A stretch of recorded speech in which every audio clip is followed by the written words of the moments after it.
Welcome to the BiggerPockets Business Podcast, show number 57. Welcome to a real-world MBA from the School of Hard Knocks, where entrepreneurs reveal what it really takes to make it. Whether you're already in business or you're on your way there, this show is for you. This is BiggerPockets Business.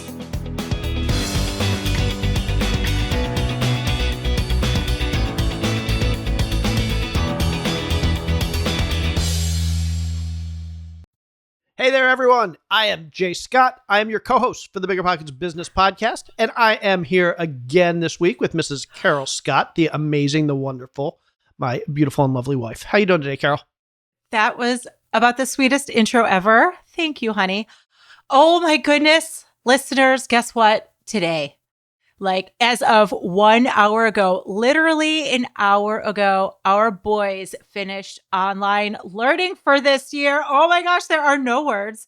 I'm so excited. We have so many different things going on anyway, and adding that into the mix, I gotta tell you, I'm usually pretty good at juggling and making it all happen, but wow, just adding that little last thing on, and it wasn't little by any stretch. It was a big deal, and it's over, and I'm really excited, and everyone's happy. So it's a great day. Yeah, and props to everybody out there that voluntarily homeschools your kids. It is not an easy job.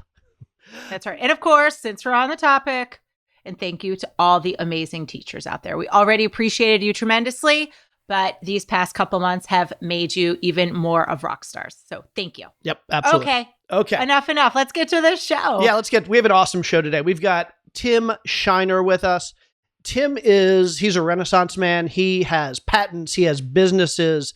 He's written books. He's a big real estate investor, and he is going to talk to us about all of that stuff. But the really, really cool thing that I think a lot of you are going to want to hear about is that Tim, as of just last week, has signed for exclusive marketing rights for the Tiger King franchise and Joe Exotic. So for any of you that have seen Tiger King on Netflix, are familiar with Joe Exotic, this is a really cool episode because Tim walks us through how it came about that he was able to get the licensing rights for Tiger King, and how it all works, and how he plans to make hopefully a whole lot of money doing it. So I'm just going to leave it at that, and we're going to jump into this episode. If you want to learn more about Tim, if you want to learn more about what Tim has done or is doing, check out our show notes at biggerpockets.com/bizshow57. Again, that's biggerpockets.com/bizshow57. Okay, now let's jump into this great episode with Tim Shiner. Okay, everybody, welcome to the show, Tim Shiner. Tim, it is so great to have you today. Or should we say, welcome to the jungle? Welcome to the jungle. How's it going, Tim?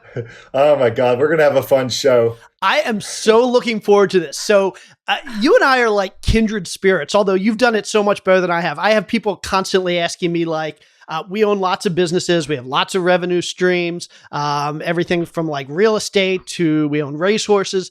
And then I look at your bio, and your bio is kind of like, you make us look like just, you just blow us out of the water. Like we're lazy and just hang out and go to the spa all day. That's kind of where we're at. I always say if I was good at one thing, I wouldn't have to do so many other things. You have multiple businesses. You have a bunch of patents. You've written several books. You do real estate investing. In fact, you were a guest on the BiggerPockets real estate podcast a year or two ago, episode, I believe it was 221. So everybody go back and check out that because, the stuff you're doing with your real estate is awesome. You do a ton of philanthropy, and something that we're going to talk about later in this episode. I want to talk about your multiple streams of income, but something that we need to spend some time talking about later in the episode is you've recently, from what I've heard, acquired the exclusive rights to Tiger King. Is that correct? To Tiger King and Joe Exotic. I've got 22 channels that I'm allowed to have exclusive rights, from t-shirts to weed to to some moisturizing stuff when you're intimate. This is fascinating on so many levels. This is going to be awesome. And we're going to get to that. And I want to talk a whole lot about that. But first, there's just, your whole story is fascinating. Your multiple streams of income is fascinating. How you do it all is fascinating. So let's kind of start at the beginning. Can you take us back, and where did your whole entrepreneurship journey start? To me, it started when I was a little kid. To me, money means freedom. If you didn't know me, you'd think, okay, cars, houses, all this stuff. But money at the end of the day allows freedom, and that's what, our favorite restaurant just opened up last night for the first day, Papa's Steakhouse in Dallas, Texas. Fantastic.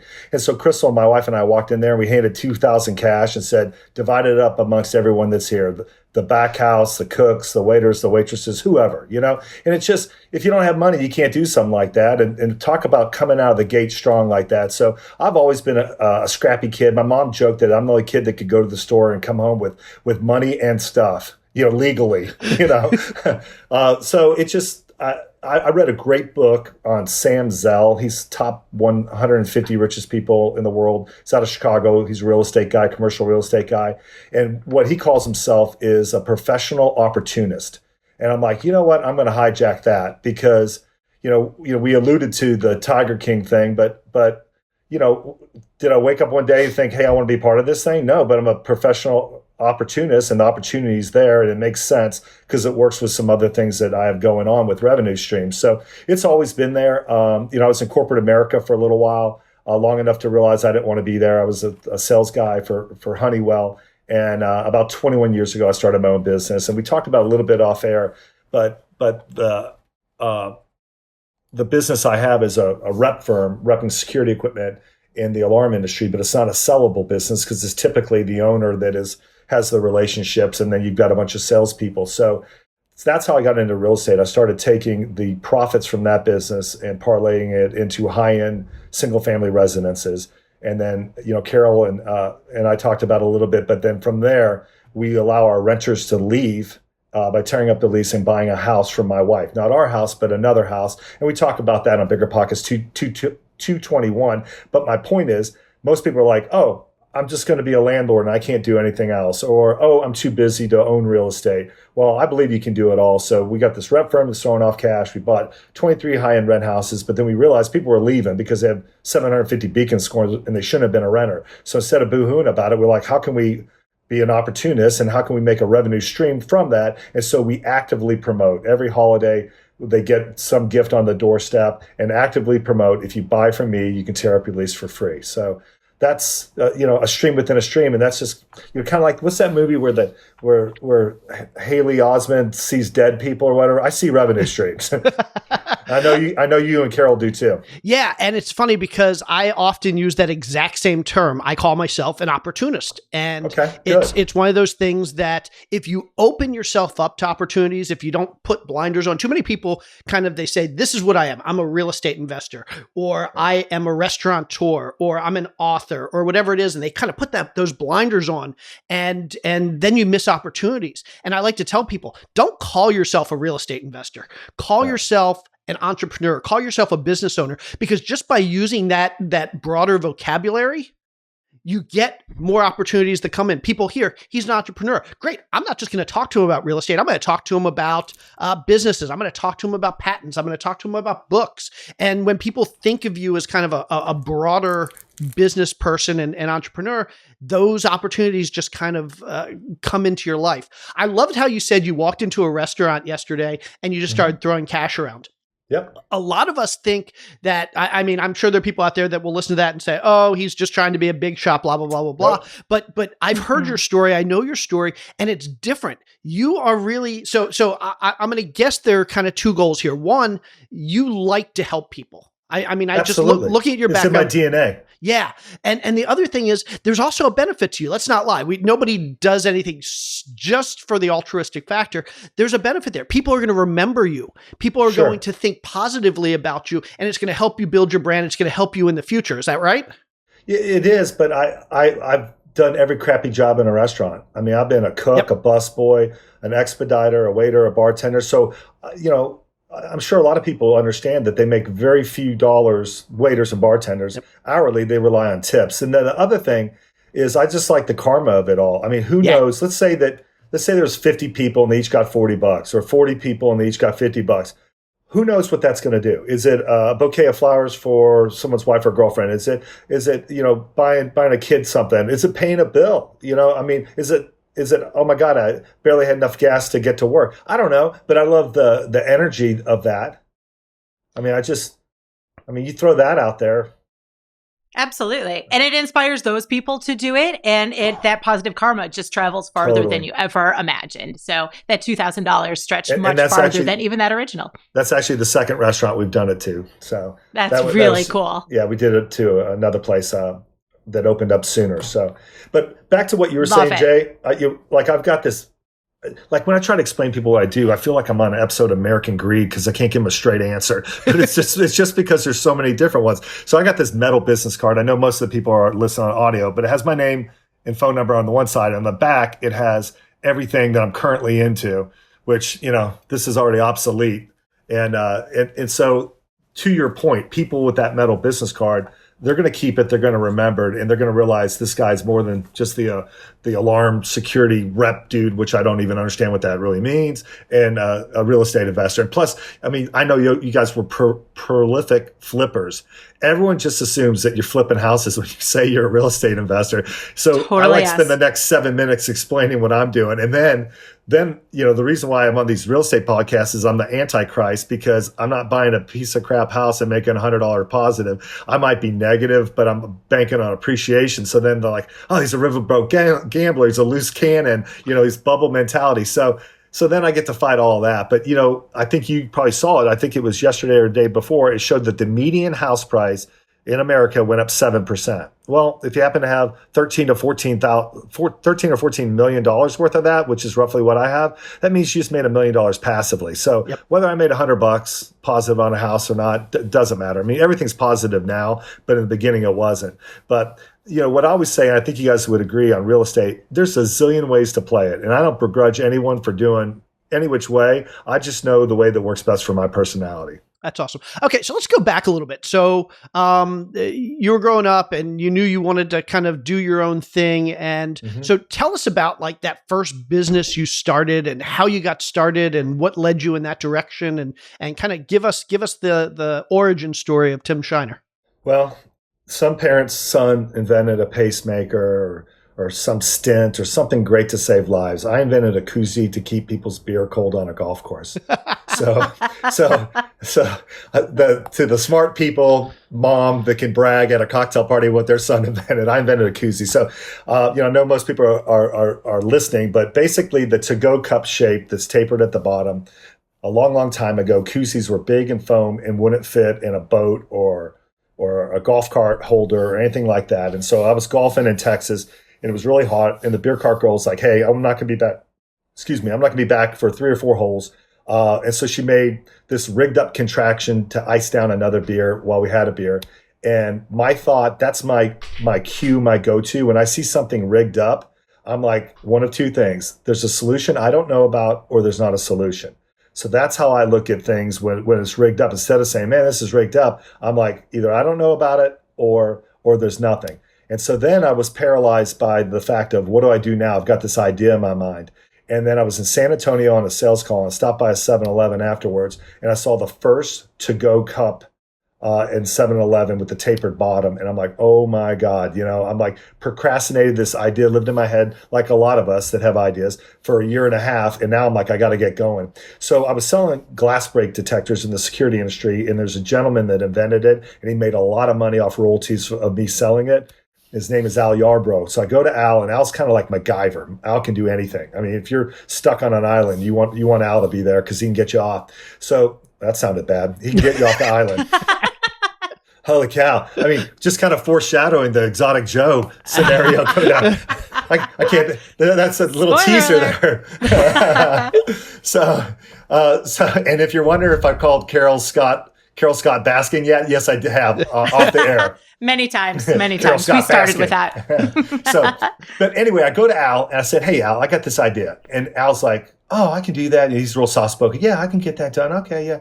And he lives about an hour away from me on a lake. And I said, okay, well, when do you think it'd be done? Ah, well, come back here next Saturday about the same time. And sure enough, the first prototype he made was as good as any. It's basically, if you ever see a boat keychain, it's that squishy. Yeah. So basically, he made a regular koozie, cut a foam bottom, dipped it so that it looked like it was one piece, and that was the first cart coolie.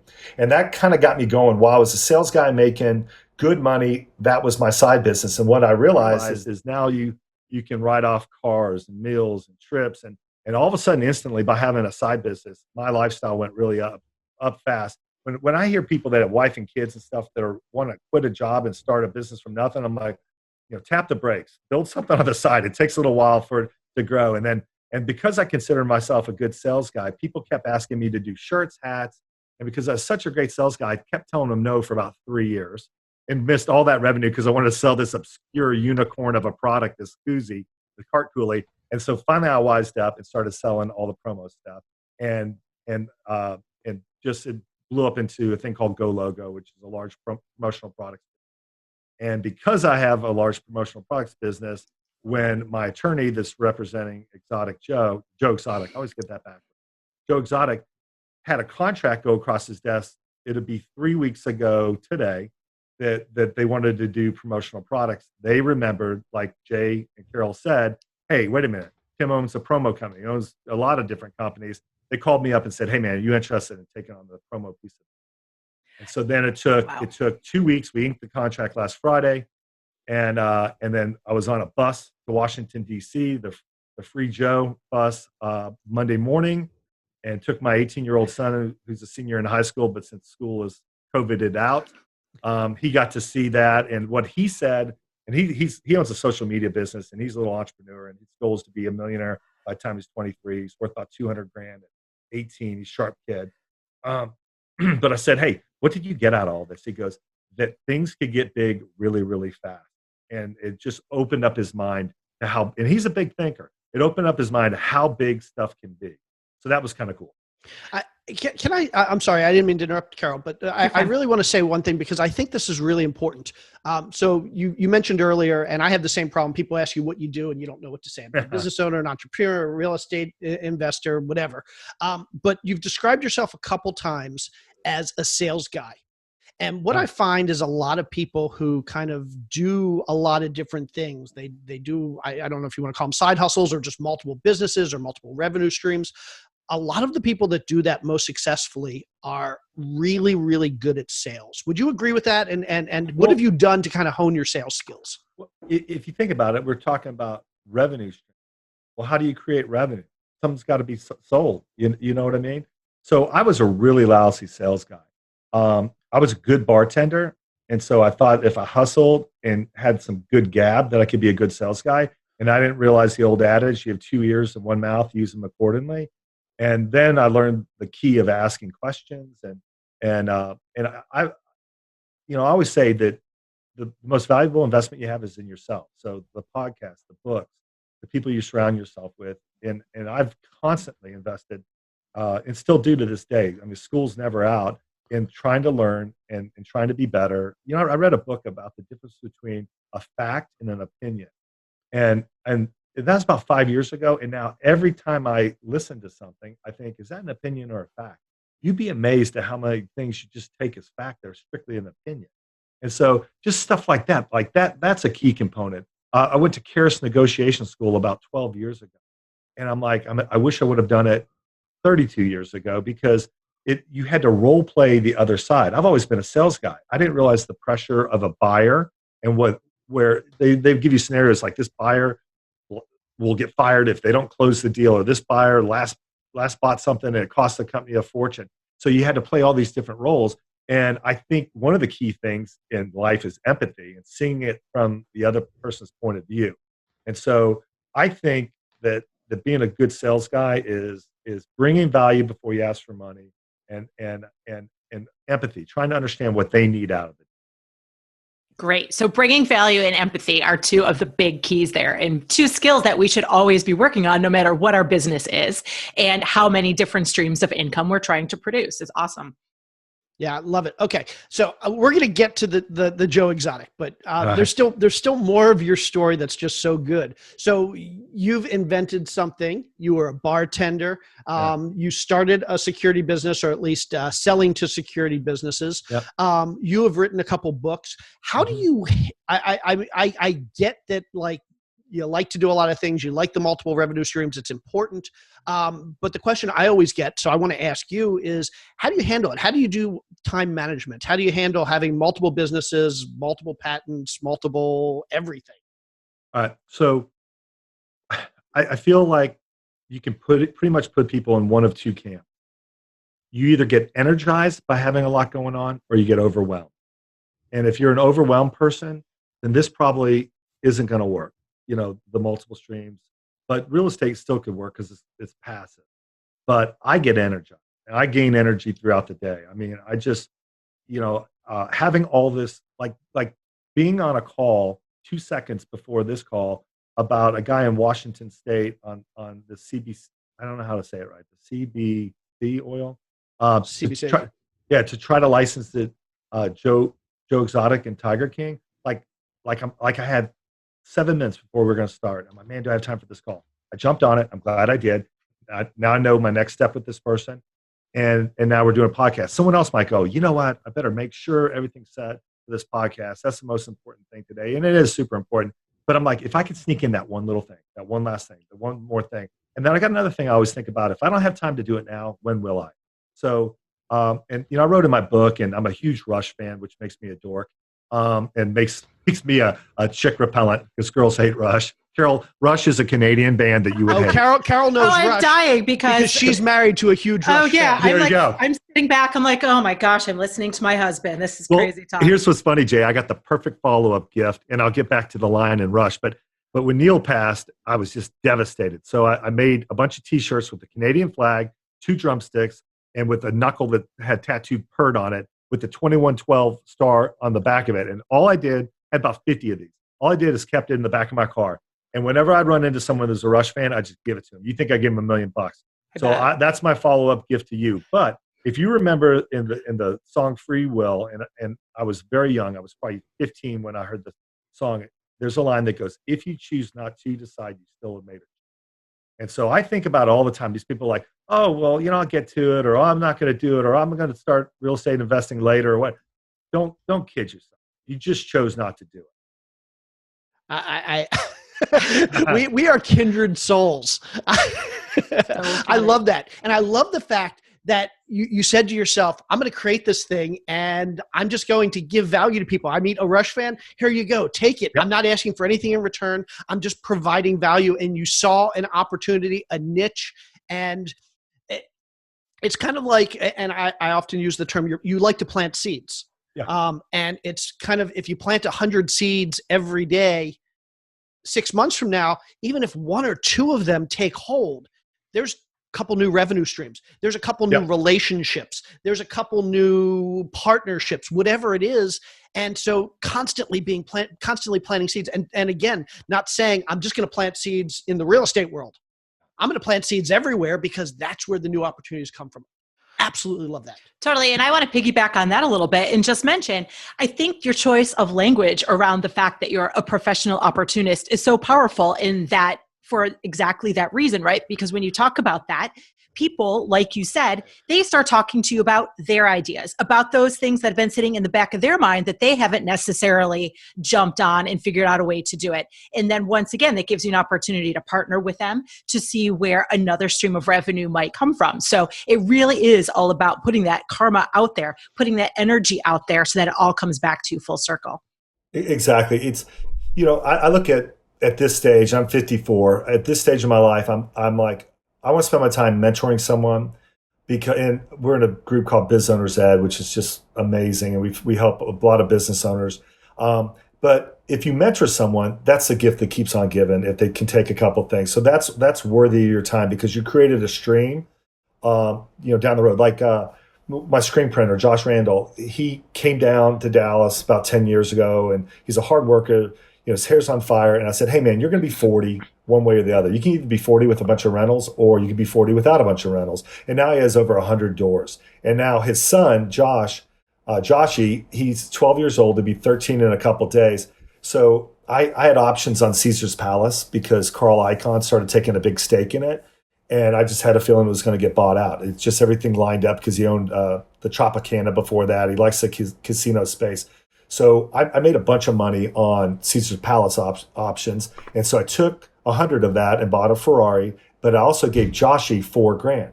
And so Joshy was like, I'm going to buy a house. And I said, you know what, Joshy, that's awesome. But at your age, I think you're better off flipping one. So he's in the middle of flipping one. We were filming everything. We're gonna call it Flip 13. We might have to call it Flip 13, 14 by the time we're done. But what happened was, the kids at school, because his dad does this, were starting to hate on him, going, oh, that's just your daddy, da-da-da. And so I had Josh call me. I called Josh and said, the kids at school give him a hard time because I just kind of sensed it. He goes, yeah. I said, okay, good. Have Joshy call me. And so we recorded it where I gave him he already had the $4,000, but I said, Joshy, I said, I'll loan you up to $40,000. I said, I want no interest, but I want 10% of whatever the profit is. And that way he had a recording to go to the kids in school and tell them, quote unquote, to suck it, is what he told them when he played the thing. But you know what it is now he's been working on it and he's doing it with his dad. It's real. He's going to make probably 20 to 30 grand on this flip out of $4,000. But the $4,000 came because I call him my good luck charm. Like when I bet on football games and stuff, I'll cut him in on stuff. I call him my good luck charm. And so the fact that now Joshy understood stock, now he understands stock options, which a lot of people don't even understand options, but they understand stock. Now he got some money. He was going to do a long-term thing like his dad and I do, but it's just buy and hold. But instead we said, why don't you flip it? Because you can turn 4 into, let's call it 20, 25,000. So God knows what he's going to do with that. And God knows what the lessons he's going to learn from this. So I'm just thrilled. And that's huge at this age. It's just try to help the next generation. Absolutely. Cool. Let me ask you a question. What are your thoughts on partners and partnerships? Because I know that can be a polarizing question. But for somebody like you who has all these things going on, where do partners fit in, if at all?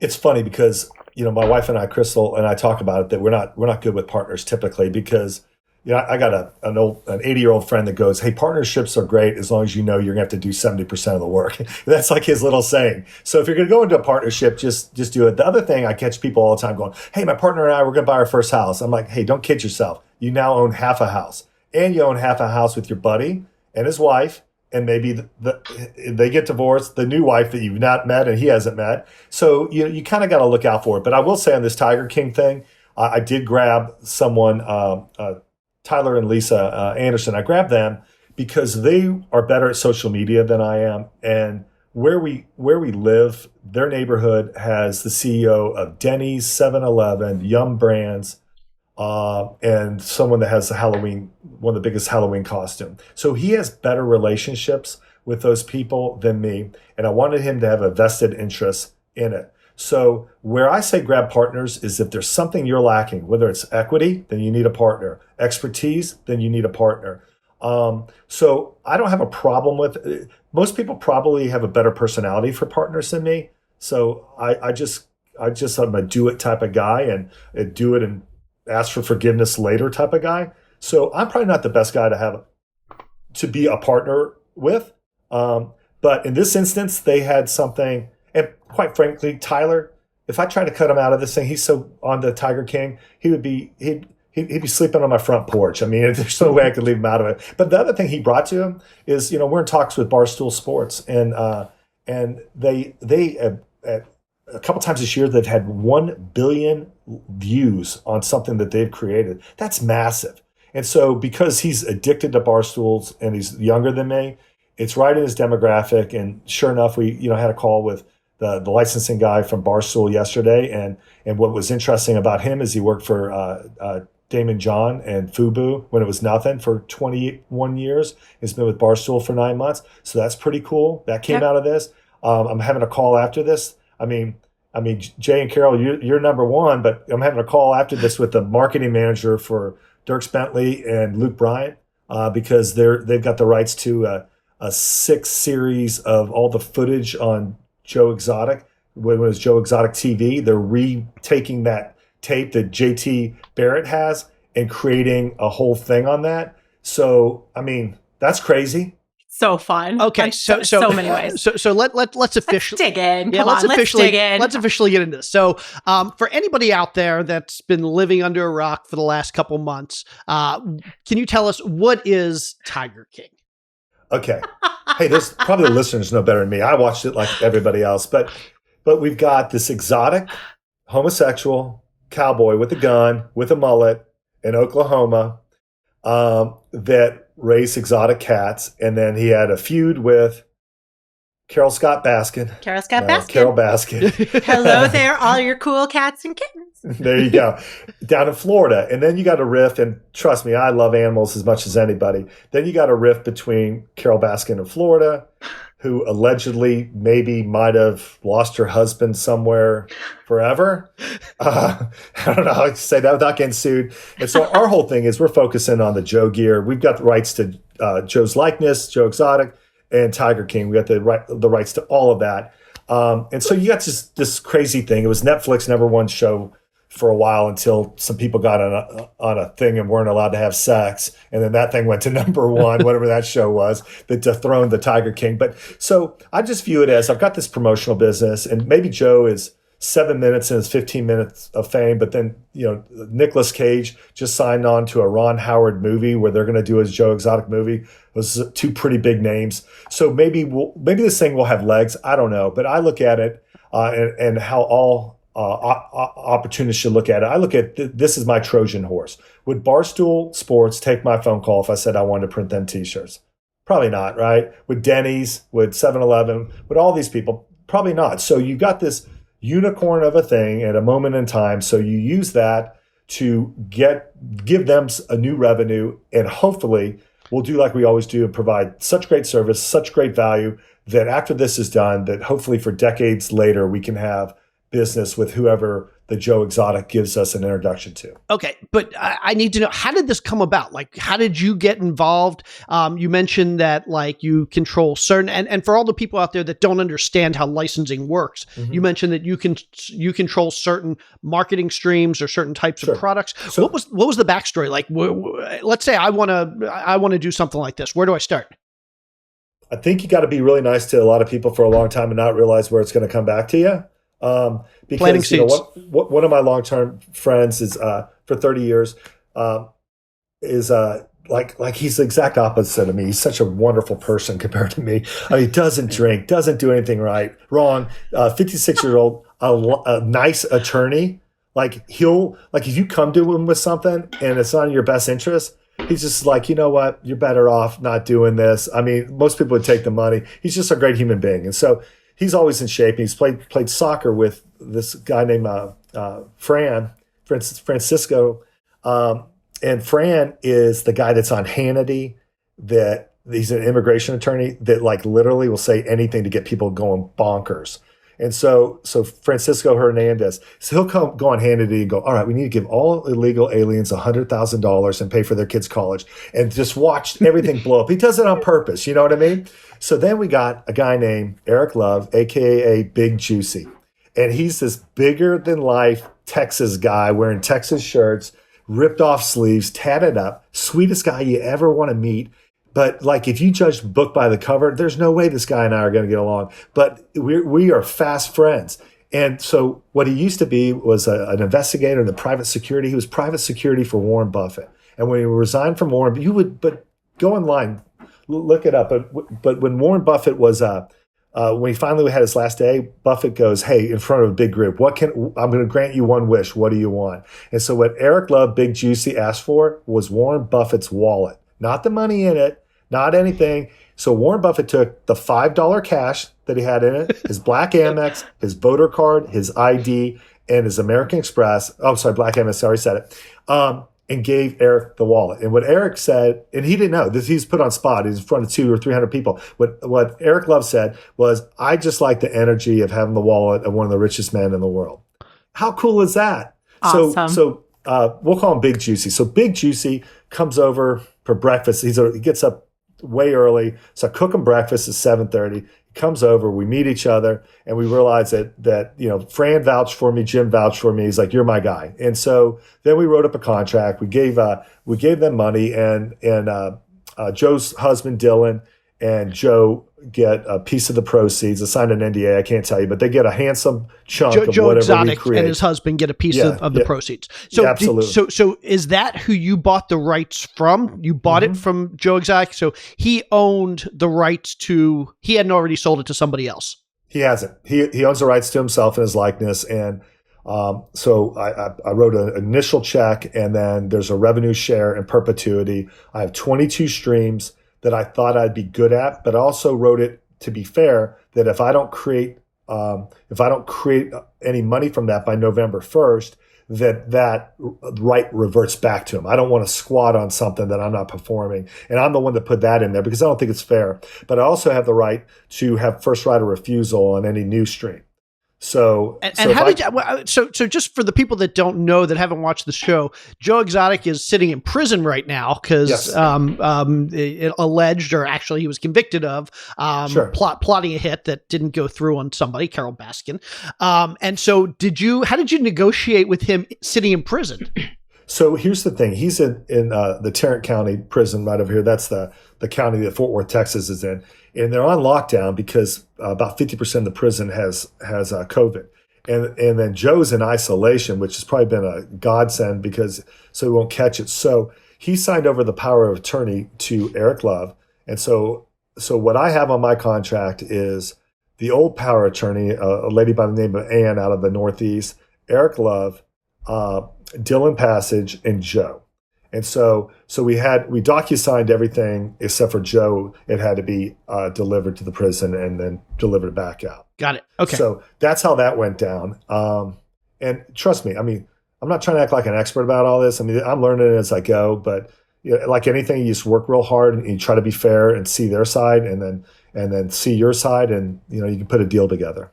Well, I've got to admit, I was kind of waiting there for you to tell me that somehow you convinced a guard or somebody at the front gate of whatever isolation situation that Joe Exotic is sitting in to go visit him during this COVID crisis. And my mind was completely blown. You know what? That's from the charming Francisco Hernandez. This guy, God Almighty! If you ever meet him, Jay, don't leave Carol in the room alone with him. This guy's suave, so he can get about anything done. But yeah, he visits with Joe. The other thing that I will say is Joe writes every single person back. So if you send him a letter, he's going to write on the back of your letter a message back. But he's limited to $10 postage a week. So if you send a self-addressed envelope, it makes it a little bit easier. So that's kind of cool that he does that. So that's all he's got. The other thing I'll say that people don't realize, Joe has no clue how big this is. He hasn't seen any of it. He's been locked up and hasn't seen any of it. So everyone's trying to explain to him how huge this is. No clue. So you got a guy that kind of likes the limelight, and the time that he got the most of it, he doesn't even know. He knows, but he can't comprehend. That's crazy. So, let me ask you a question. So you promised him a cut of the profits or a cut of the revenue. Does that mean that basically this deal was done with no money out of your own pocket? No, I wrote a check. Okay, so you did write a check. Yeah. Got it. Okay. And I'm not even going to ask how much. I know that's probably I signed an NDA on the financial terms. Got it. But it was sizable, but it wasn't astronomical. That's what I'll say. I'll leave it at that. Okay. And so you mentioned you have the rights to 22. Is it marketing streams, or how do you refer to that? Yeah, I wrote things like I want to visit with the Tipsy Elf people. I want Joe's sweaters. I got Halloween costumes. I got pet costumes. Some sexual stuff. We'll leave that at that in case there's young kids listening. Won't make them wear earmuffs. I love it. What else? T-shirts, cutout likeness, alcohol, weed, oil, I don't know, a bunch of stuff. But like, so fun. Perfect example. I woke up, I'm like, slot machines, ding, ding, ding, ding, ding. And then, called my old roommate works at a big casino in Vegas, and he had a meeting for me. But what I didn't realize is the Nevada Gaming Commission has to approve any slot machine, whether it's Wheel of Fortune or whatever. And they're not going to approve a convicted person likeness in a casino. So, but it was a great idea. It wasn't in my original deal, but like I said, I have the ability to go in because at the end of the day, they want someone to go out there and shake the trees and make some money for them. And so to add another thing, as long as I'm performing, I don't see that not happening. So what's the plan? Like, so now you have the rights. I mean, this could be like the biggest thing you've ever done, anybody's ever done. But you got to make it work before November 1st. What's the plan? Oh, we're already selling T-shirts. We already have a web store. I had a bunch of cannabis calls yesterday in the Western states where it's legal. Like I said, we got Barstool Sports. Are you reaching out to all these people, or are they reaching out to you? Do people like somehow know that you have the rights, or is no? Because I'm kind of keeping it quiet because at the end of the day, my main thing is my security business, but I do have salespeople. On the T-shirt side, we have 15 inside salespeople that are telemarketing Spencer's and a friend of mine does the spirit shops that pop up. Everybody does all their security, so we have phone call into them. But then my buddy that does Luke Bryant and he is friends with the spirit shop people too. So things are happening really fast, but it's just every single day it's just nonstop. I mean, it's just call after call after call and. But you got to also realize I've only had the rights for 7 days now. It'll be 7 days today. So, when I was on the bus, it was going crazy on calls. So it's wait a second, the bus. Yeah, what's this bus deal about? Okay. I keep hearing the bus. Tell us about the bus. So because Big Juicy is just over the top Texas, and I really honestly think, here's a prediction that Netflix will do. A series on him, and Dylan was at my partner's house, and Netflix had a crew because Dylan does have a deal already with Netflix to do a series. So Tyler, who was riding to DC with me, we dropped him off at Nashville so he'd fly back home to meet the Netflix people on that. So this bus is the largest bus on U.S. soil. And then Big Juicy's friend happens to know how to wrap buses and make signs. And so we got this big, please Donald Trump, pardon Joe Exotic. And on the back of the bus, it's like a pontoon boat, like this open air area. You know what I mean? Like, so we're hanging out, driving from Fort Worth to Washington, D.C. Truckers are honking. I joke that we either got five fingers or one. People were either waving or flipping us off. So that was kind of unique. So we drove this bus to Washington, D.C. to raise awareness of the fact we're trying to get Joe pardoned. TMZ had a film crew on the bus. We had radio and TV people in Nashville and D.C. And so it's just really kind of been a crazy thing. Our hashtag is help free Joe. We've got a petition. Last check, we've got 14,000 signatures in less than a week. I don't know. I mean, we got condoms. Was this part of the agreement with Joe? Like you have to work to get him off, to get him pardoned. Joshy, put on your earmuffs. Joshy, go to. Oh my goodness! Here we are. All right. So no, we're doing that because Francisco is Joe's attorney. So Fran firmly believes it's like 22 years for this. There's a lot of missing stuff. I mean, you look at Netflix, like any other TV show, or even this podcast, there might be a lot of stuff you cut out. So the public doesn't know. And we're here to talk about revenue streams, but this is a fascinating thing. This is great. But, so fun. But the public doesn't know all this stuff. And so people ask me like, Tim, do you think he's guilty? I'm like, I truly don't know. I don't know. That's not what I'm doing. I bought the rights. And I'm trying to create revenue streams out of it and let the lawyers do what the lawyers do. And I'm not, I know who I believe in politically, but I'm not one of these persons that just gets obsessed or I hate you because you're on the other side of my political beliefs or whatever. I don't feel like there's any money in that. So I don't get Trump doesn't care what I'm thinking today. So I'm not going to get too worked up about what he's thinking. You know what I mean? I joke when the Cowboys won the Super Bowl, they didn't send me a ring, so they don't really care that I root for them. So I back to what we originally talked about, like invest in your revenue streams. And I I always say, are you trading dollars for hours? Is it a good use of your time? I like doing stuff that I spend an intense amount of energy, like drilling an oil well. And sometimes there'll be a dud and you move on and you drill the next well. But I'm going to spend an intense amount of time on something to create a gusher, a revenue stream.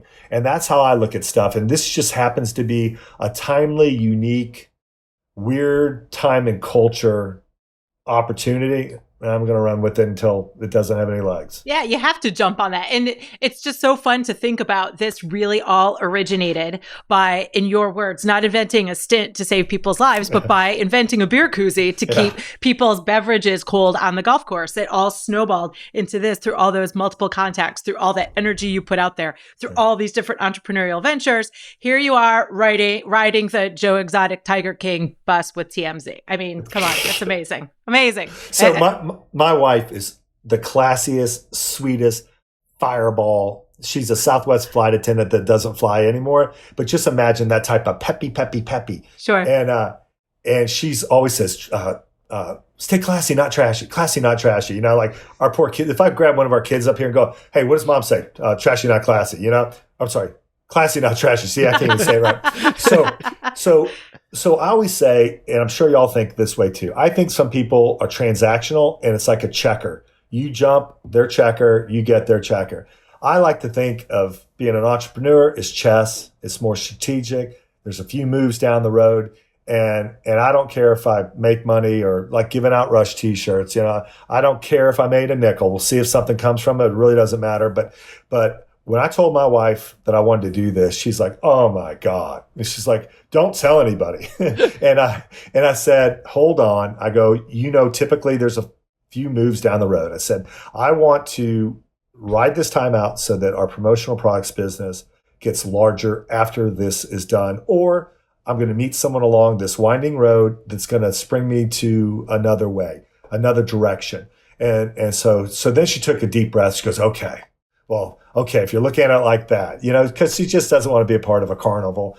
I'm more tolerant of that, and I like to have fun. So let me ask you a question. So along those lines, do you think of yourself as having a personal brand? Is there something that like Tim Shiner kind of stands for?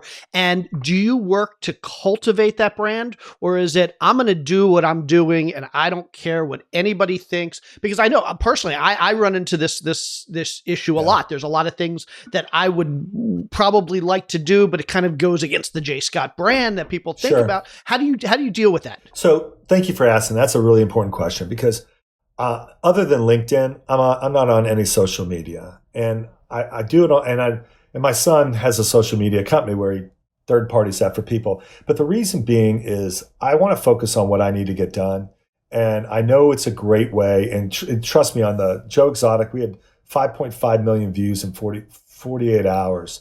So it's been massive, but you know, I own a piece of a technology company that does restoration and stuff like that. We talked about off air, but you know, my guy Evan Islam said to me, he goes, Tim, someone's going to own your name, Tim Shiner. Someone's going to own it, and it can be you or someone else. And so that was about 3 years ago, and I had to take a deep breath and go, okay, I'm going to own it. And that kind of goes. I mean, I like promoting stuff, but there's a fine line between being a D-bag and being a promoter, and you kind of got to ride it the right way. So I decided on my personal brand that I was going to control the narrative and do podcasts, give back, talk about, you know, the sanctuary I'm trying to build in the woods, talk about my charities, you know, bring value. And so that's how I address it. And I you know, I just try to be transparent and like on the Joe thing, is that right in my wheelhouse of classiness? No, but it is a way to sell a lot of t-shirts, and it's a way to do a lot of other things. So that's right kind of on the edge of the plate for me. But to answer your question, I dominate. You Google my name, I dominate it. And then you Google images, I dominate. Videos, I dominate. So anyone that's trying to kind of control the narrative, go buy your domain and just dominate. But you got to keep, it's, you know, what people don't realize, you got to keep adding stuff. You got to keep adding videos. You got to keep adding all that stuff. To keep it current and keep it fresh. And like perfect example, this podcast, this, you know, it's one of my goals is to constantly be working on my brand. And so by doing a podcast with you all today, that's one more video on my website that might touch somebody, and I might make, a couple new friends out of it. I love that. And for whatever it's worth, it's not just building your brand. There is so much of this in all of these shows and everything you do that are really, again, helping people, mentoring people, giving back. And we know that's a big part of who you are. Can you tell us more about your philanthropic efforts, all the other things that you do to give back? Sure. So, I wrote a book, 50 Things They Didn't Teach You in School. And the reason being is I never graduated college. I'm a scrappy guy. I'm a street guy. I'm a street smart type of guy. And I just feel like a lot of things aren't being written about, like writing thank you notes, following up. I'm a huge follow-up guy. I just view following up. My visual for that is like rebounding. If you watch The Last Dance, Rodman's job was to rebound. It's a dirty job. And that's what I view a great revenue stream creator, a great salesperson, or a great friend is following up like a maniac. I mean, I promise you Jay's getting a Rush t-shirt come hell or high water, because I was already thinking how I was going to follow up before I even started this deal. I made cards this year that said one of the great things about 2020 was meeting you. I had them printed, was ready to roll. I have 100 of them. I hope I print more than that, because I intended on meeting 100 great people this year. So you got to be intentional. You got to follow up on that. But to your question, that book, all the money goes to the community storehouse, which is a food bank in Keller, Texas.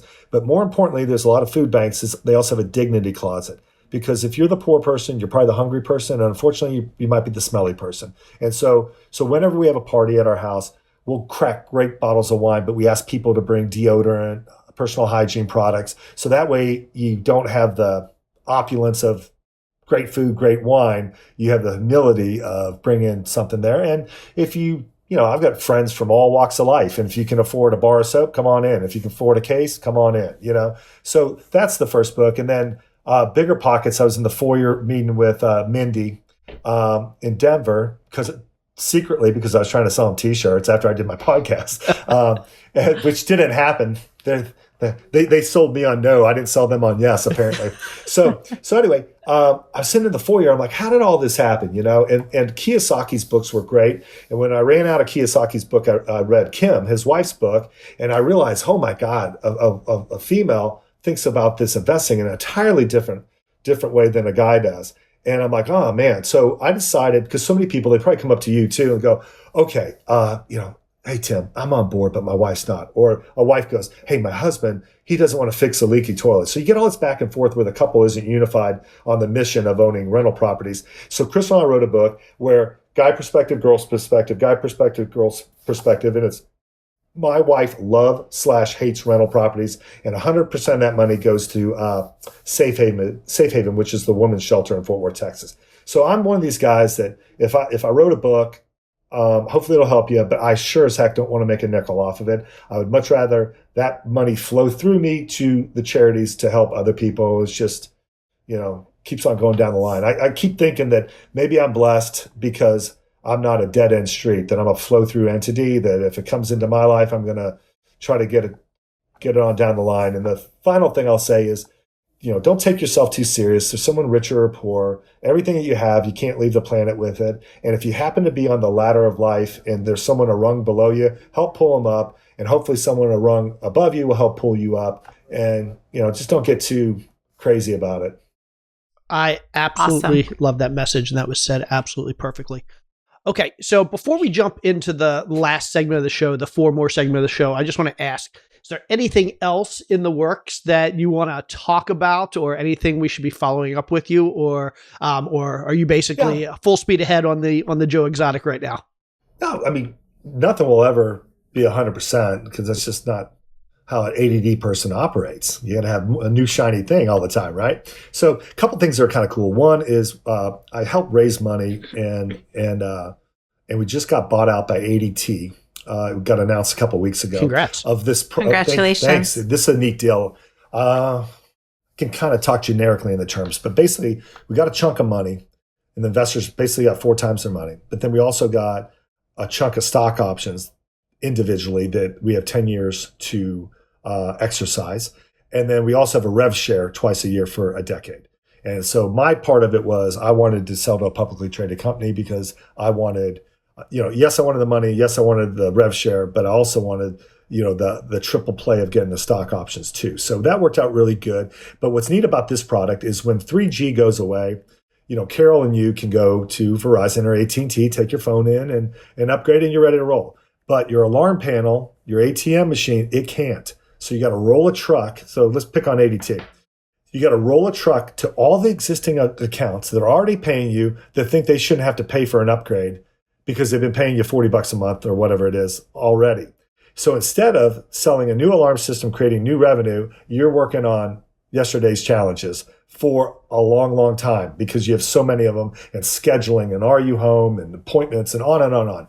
So what my buddy Mike Lamb invented, and then I got the biggest owners of alarm companies in America to pitch in money because being an opportunist, I knew that they were my customers and I knew that they would buy the product if they had their money invested in it. And I also knew that they had to go back to their private equity people and explain what they're doing with this wave of 3G going away. How are they addressing it? So it gave them the answer to go back to their money people and also gave them a solution. So what we came up with is a thing called Cell Bounce, like a cell bouncing, like a bouncing ball.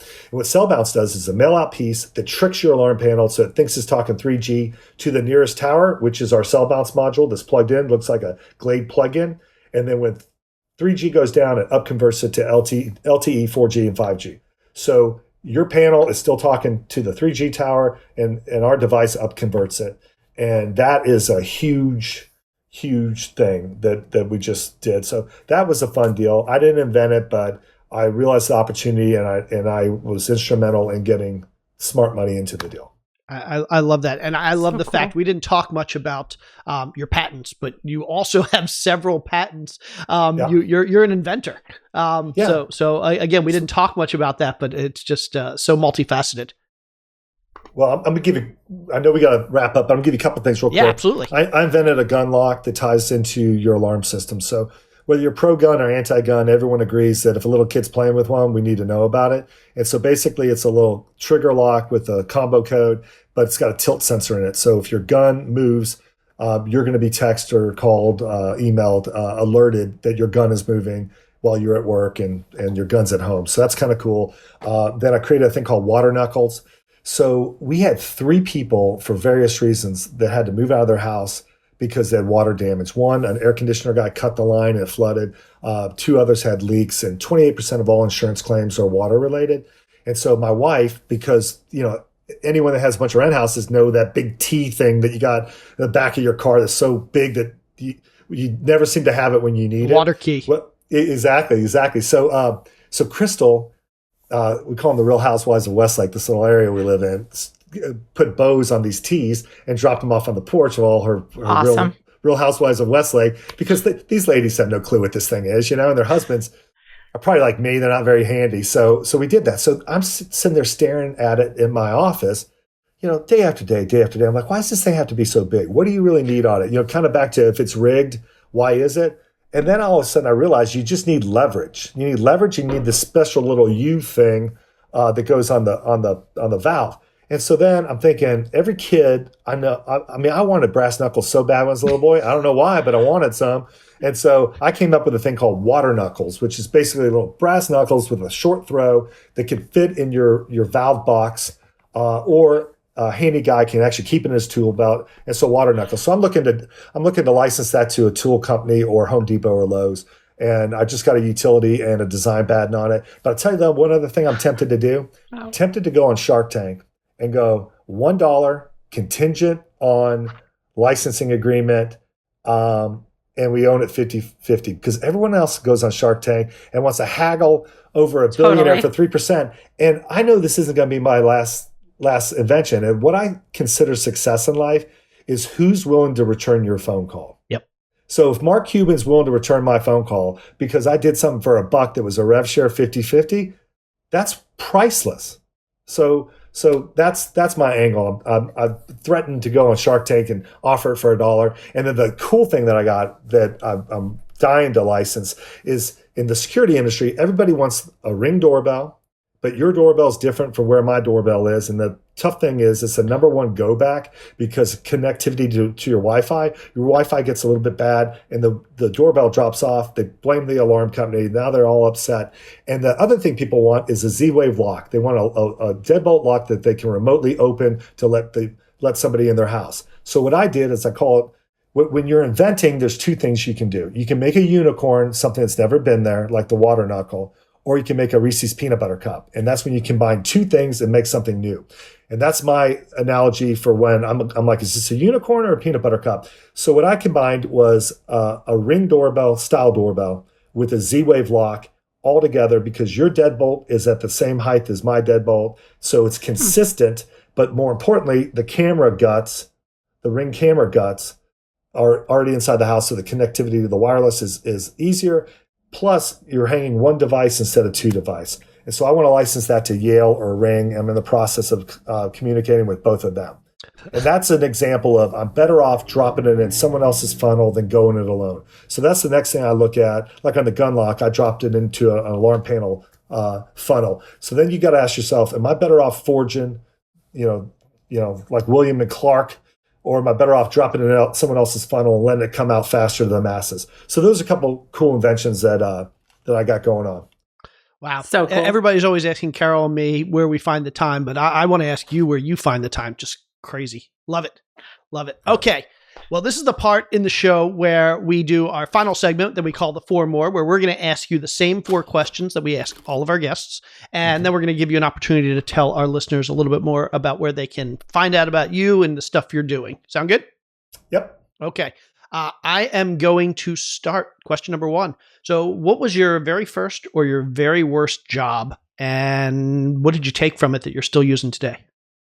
That's funny how you ask that, because I always ask people what's the best and worst thing about what they're doing. And it tells me if they're a pessimist or an optimist. And if they start out, well, the negative, I'm like, oh boy. But to me, it's a little read option. Am I going to run or pass with this person? So I use that as a test question. So my first job, I lied about my age, and I was a busboy in an Italian restaurant in a suburb of Chicago. And what I loved about it is there was this, this is, let me think, 70s, mid 70s, maybe a little bit later 70s. And there was this girl that drove this VW thing, just this little hippie girl. And she goes, Tim, you might not totally suck in life. And I'm like, well, thank you for that. And so she taught me how to set a table. She taught me that if you're going to the kitchen, have something in your hands, or the back of the house, have something in your hand. And if you're walking out, have something in your hands. So if you're walking out, have a water pitcher or some bread, because there's going to be a table that needs it. And when you're walking back, pre-bus, whether it's your session or not, grab a glass, grab a plate, grab a whatever. So that was a really important lesson. But what it also taught me is the harder I hustle, the more money I make. So in my 50 Things book, I'd like people get in a job where it's not just hourly. Get in a job that's going to compensate you for hustling. So it was really instrumental in my life that I started my life in an industry where I could earn tips. And to me, sales is kind of like the same thing. I'm earning tips. I'm making commissions because I'm adding more value, more hustle than anybody else. So I would suggest any young listener, go get a job in a restaurant where you make tips or get a sales job. Awesome. Excellent. Okay, my question is going to be almost piggybacking on that, but maybe a bit of a different direction. If you had one piece of advice for a small business owner who's just starting out, maybe they're not the youngest person in the world, maybe they've been around the block a little bit, but they're just starting out their business. What is an excellent piece of advice that you can share with them so maybe they won't have to learn it the hard way? One of my favorite words is leverage. I love that word. Because leverage is you do one thing and you can do a lot more. Kind of like owning a property, a rental. You put 20% down, the bank owns 80, but you own 100% of this property because of the 20% down. So as a young business owner, I would look for anything where I could leverage. If I'm having an event, invite 20 people instead of one person. If anything you're doing, try to do exponentially, because otherwise it's going to take a long, long time. Like, can you imagine someone having to try to save $1 million, how long that would take? Versus if you could leverage up something. So I would say leverage, if I had to give a single answer, look for leverage in everything, whether it's social media, whether it's gatherings, whether anything you can do, you need to do exponentially and do it bigger. And kind of a little 1A, don't be bashful. I mean, you gotta let people know where you're at. That's awesome. I was actually writing about that on social media this morning. Everybody thinks about leverage when it comes to money, but there's so many other things in this world that we can leverage. Love it. Okay. As an entrepreneur, I'm guessing you do at least a little bit of reading. What's your favorite book out there? What should we be reading? So here's what happens. When I get a book, like, it's like I have a buddy. And then when the buddy goes away, I really kind of get like depressed for a little while. But it's like I lost a friend. Man, it's so hard for me to pick one. But I think the one I'm going to pick is I love collecting older people. I love you know what? I love older people and younger people. People are kind of in the middle. Because they're kind of already doing what they're doing. I really can't influence them too much. I can learn a lot from old people, and I can help a lot of young people. So I got a guy named Jay Rogers, Rodgers, and his book is Entrepreneur Endeavors. And what I love about it, it's a lot like my book with 50 things. There's 50 quick chapters. I think he's got about 54 stories of different business things he did. And what I think it's great for, if you're a starting out entrepreneur, his book's probably not for you. But if you've already done some things wrong and right, it's great because all he does is tell stories, story after story after story. And I just love it. It's just more like a PhD or a doctorate in entrepreneurship. So it's it's just, there aren't that many books that avoid the blocking and tackling and get to some great stories. And that's what his book did. And as a follow-up on that, when I talk about being intentional and over the top, so Jay's hero is who's the famous cowboy? John Wayne. Jay's hero is John Wayne. So I marked up Jay's book. I had a bunch of questions. A mutual friend, Jay lives down here. And so when I went to go meet Jay loves drinking good wine. He likes Camus. So when I went to go meet Jay, I ordered off of eBay a John Wayne signed letter from 1973 where he was giving his likeness up for 10% of the royalty of the revenue. And there aren't that many John Wayne business-related memorabilia. So I had that. I had a magnum of Opus wine. I had a $5,000 check for his charity biz owner's ed. And I had my smoking hot, looking way younger than she is, wife. And I showed up, and he thought he was going to visit with like a 23-year-old kid because the guy that introduced me was interning for someone. He's always dragging these knuckleheads in. And instead, he had wine, money, John Wayne, and a pretty girl to look at. And Jay and I have been fast friends since then. And so I just love his book. He's just a great guy. That absolutely excellent. Awesome. Oh my God. It's back to being intentional. Can I throw just something somebody mentioned about you, somebody that I love and I want to throw out there. Is it true that you will walk around with lottery tickets in your pocket and just hand them to people? So for anybody that's not watching this on YouTube, Tim just pulled out a long stream of lottery tickets. So here's what sucks. I've been doing this every single day of my life since 1991. Well, now the coronavirus, people are scared to take anything from anyone. You know what I mean? Oh my God. So who are you handing these to? Just strangers or anyone? Service people? Service people. Anyway, I encourage everyone. I mean, if you're going through a drive-through, you're someone wipes down your drink. You're like, man, your attention to detail is amazing. You're going somewhere. Here you go. You give somebody a buck, it feels weird. You give them a lottery ticket. And then this is a bad thing if my wife listens to it. But when I was single a long time ago, I always talk about the read option. I was trying to figure out which way to go. Back in the day, we couldn't Google someone. If someone had a fancy watch or if they had a digital watch, I knew whether to talk, high level or detailed just off of that. I'm always looking for a way to read a situation. So hypothetically, I might have been in a bar a lot. And hypothetically, I might have gone up to girls a lot. And I would give them a lottery ticket. And you could find out everything about them by giving them a lottery ticket. If they go, oh my God, if I win, I'll give you half. Then you start talking about Habitat for Humanity and charity work. But if they go, now if I win, I don't have to give you anything. Then it's Rolex, Lamborghini. I mean, you knew exactly where to go just upon how they answered that one question. People don't realize what their information they're giving off. When they take the ticket and say, okay, you're going to buy me a drink now? Yeah, take her. Phenomenal strategy. Take her. But I'll split half. Then you're like, this girl's a good girl. Okay, here is my fourth and favorite question. What is something that you have splurged on along the way at home or in one of your businesses that was totally worth it? All right. I do this all the time because I'm one of these guys that, like, okay, I wanted a Lamborghini, but I had to make sure I had 10 houses. I had to make sure my rep firm was doing $1 million in commission and my promo business was doing 500,000 in sales. That was a long time ago. And because of that, I did all that, and I was turning 40 years old. And so I was like, okay, I get to go get the Lamborghini. And I almost didn't do it. And I'm like, just because I'm a guy that buys used cars, I'm practical. I always say that I'm extravagantly practical. And I just almost didn't do it. But here's why you got to do it. Because if the sales manager inside of my head promised me a Lamborghini if I bought 10 houses that would set me up for life and did the right thing on my business, if that sales manager told me I was going to get a Lamborghini, if he doesn't deliver, then everything else he's promising me, he's full of it. And so I'm a huge fan of set a goal, then reward yourself. Set a goal, then reward yourself. I mentioned him before, but Josh Randall, his wife is wonderful, but she's living in the day-to-day of their 100 properties and doesn't see the long-term debt reduction and the fact that their families can be set for generations.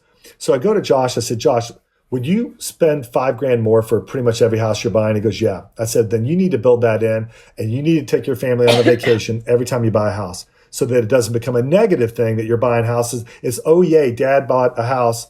We get to go to Florida. So I think it's super important to build in rewards into your deal. We opened up a 6-liter bottle of Silver Oak and invited 3 friends over, socially distant, 3 couple friends, socially distant, when ADT acquired us a couple Fridays ago. And I'm like, you've got to celebrate it, or otherwise you're just adding another X amount of money in your bank account and you're just on a treadmill. So I'd say shoot off the fireworks, buy the car, drink the wine after you've achieved what you're supposed to do. I love it, and it's just so funny because what bottle would we open, Carol? 2013 Silver Oak all day long. Absolutely. Yeah, funny. that's for just, yeah. Oh, yeah. That was our wedding wine. So, yeah. Phenomenal. That's so funny because we had a humongous, the biggest they make, and that's what we drank on our wedding. It's so funny, Jay, because I am adopted, so maybe you're a brother from another mother or something. I don't know. It could be. Wow. I could keep asking questions all day. Uncanny. Okay. Tim, I'm going to give you the opportunity now to tell our listeners where they can find out more about you, if they want to learn about Tim, if they want to learn about the stuff Tim is doing, or if they want to get in touch with you. How can they do that? Sure. And I assure you, 98% of the time, I'll return a text, a phone call, email. I mean, unless someone's just kind of restraining. Don't be a taker. Be a giver. Yeah, don't be a taker. Don't be restraining order worthy. And Right. I'll return your info. But here's the deal. It's just Tim Shiner, like a black eye or the beer, timshiner.com.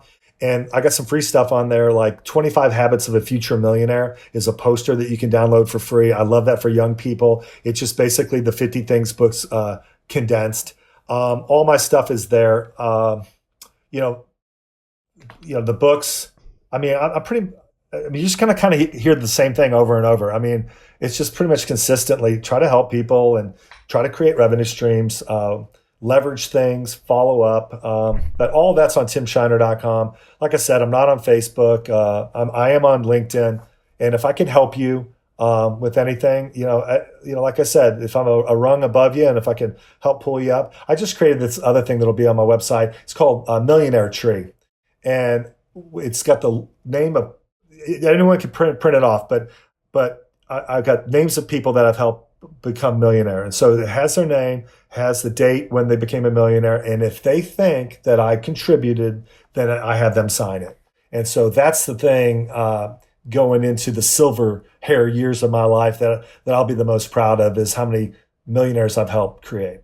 I love it. And for anybody that wants to hear Tim's BiggerPocket real estate episode, because we didn't talk about it here, we don't talk a lot about real estate on this show, but you've got an amazing real estate story as well. Check out BiggerPockets Real Estate. I think it was Brandon Turner and Mindy who hosted that one, episode 221. So go back and listen to that one.